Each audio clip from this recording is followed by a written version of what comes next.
We seek a peaceful transition of power, but all options are open. Or you can choose the second path, continuing to support Maduro. If you choose this path, you will find no safe harbor, no easy exit, and no way out.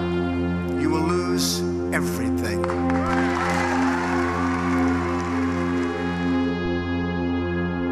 We are getting dangerously close to war with Venezuela. Last month, 35-year-old Juan Guaido declared himself to be the new president of Venezuela, and since that time, 50 countries have recognized him as the legitimate leader of the country. But Russia, China, and much of the rest of the world still recognizes Nicolas Maduro, and Maduro is absolutely determined to remain in power. The Venezuelan military appears to be fully backing Maduro, and that is going to make it extremely difficult to remove him. President Trump ramped up pressure on Maduro by telling the world that all options are open when it comes to regime change in Venezuela. We know who they are, and we know where they keep the billions of dollars they have stolen, Trump said, warning Venezuelan military officials who continue to back Maduro that they are risking their future. Trump said, "We seek a peaceful transition of power, but all options are open." Those are very ominous words, and I want you to consider the implications of those words very carefully. Of course, the White House would gladly welcome a peaceful resolution that would remove Maduro from power, but that is very unlikely to happen. So that means either Trump is going to have to back down and allow Maduro to stay in power, or else opt for a military option. And as we've seen in the past, other nations may participate in a coalition to remove Maduro, but ultimately the heavy lifting would be done by U.S. military. The Venezuelan military is no match for the U.S., but it is no pushover either. It would take much more than dropping some bombs to get rid of Maduro and his government. And so what we are really talking about is a potential U.S. invasion of Venezuela. It would be a horrible, bloody conflict, and even after the U.S. had secured the major cities, socialist forces would keep on fighting back for endless years to come. That means that we would have to keep troops there indefinitely, and it would almost certainly become another quagmire like we witnessed in Vietnam, Iraq, and Afghanistan. And for what? Just so that we can put in a new puppet government that is slightly less socialist and that will play along better with the rest of the global establishment? Also, if we invade Venezuela, we could find ourselves in direct conflict with Russian forces because they are already there. The arrival of 400 Russian military contractors after Mr. Trump's January 23rd recognition of Mr. Guaido, the head of the National Assembly, triggered speculation that Moscow was reinforcing Mr. Maduro's personal security or even preparing his evacuation. But with Mr. Maduro defying calls to step down, the Russian mission may be more extensive than reported, said John Marielander, a U.S.-trained intelligence officer and advisor to conservative Colombian President Ivan Duque, an opponent of Mr. Maduro.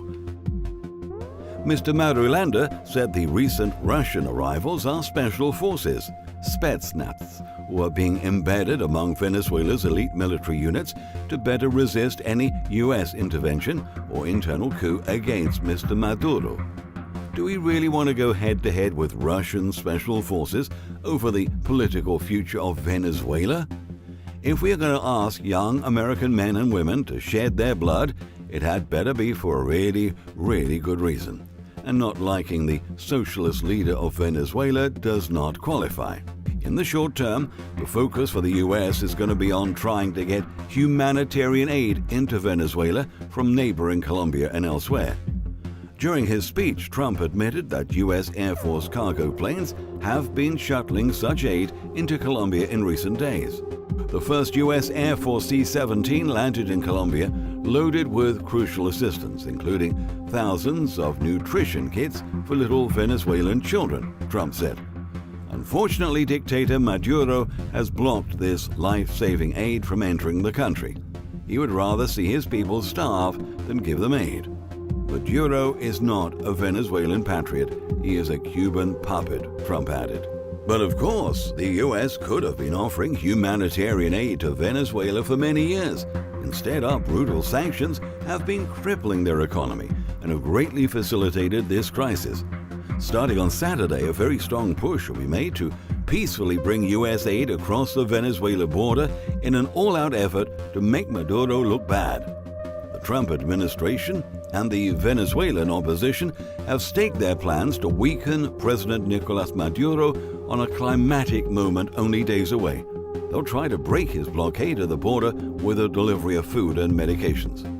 The two have set February 28th as the deadline for an ambitious land and sea campaign that would bring humanitarian supplies through Colombia, Brazil, and the Caribbean and into the hands of thousands of Venezuelans who have suffered the greatest economic collapse the region has faced in generations. It is exceedingly obvious that Nicolas Maduro is a horrible leader, and everyone knows he is going to block any U.S. effort to bring anything across the border. But this isn't about trying to help the people of Venezuela. In the end, this stunt is designed to provoke favorable media coverage that will help build public support for war.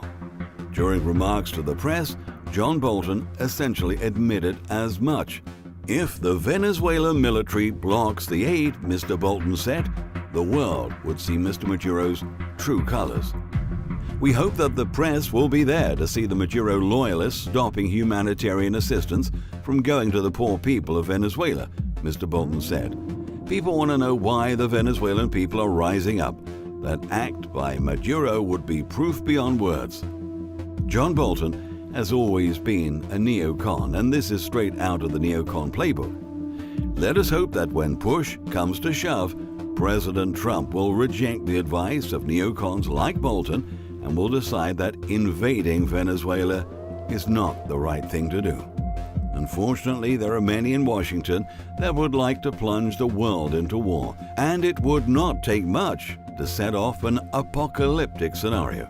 Our world is already teetering on the brink, and it would not be too hard to push us over the edge. For the moment, Venezuela's acting president, Juan Guaido, is not formally requesting U.S. military intervention, but he is not ruling it out either. Venezuela's self-proclaimed acting president, Juan Guaido, refused to rule out on Friday the possibility of authorizing United States intervention to help force President Nicolas Maduro from power and alleviate a humanitarian crisis. National Assembly leader Guaido told AFP he would do everything that is necessary to save human lives, acknowledging that U.S. intervention is a very controversial subject. After everything that has happened over the past couple of decades, you would think that the American people would be completely and utterly sick and tired of war by now. There is always a very high price for intervening militarily in other countries, and the price for invading Venezuela would be very high indeed.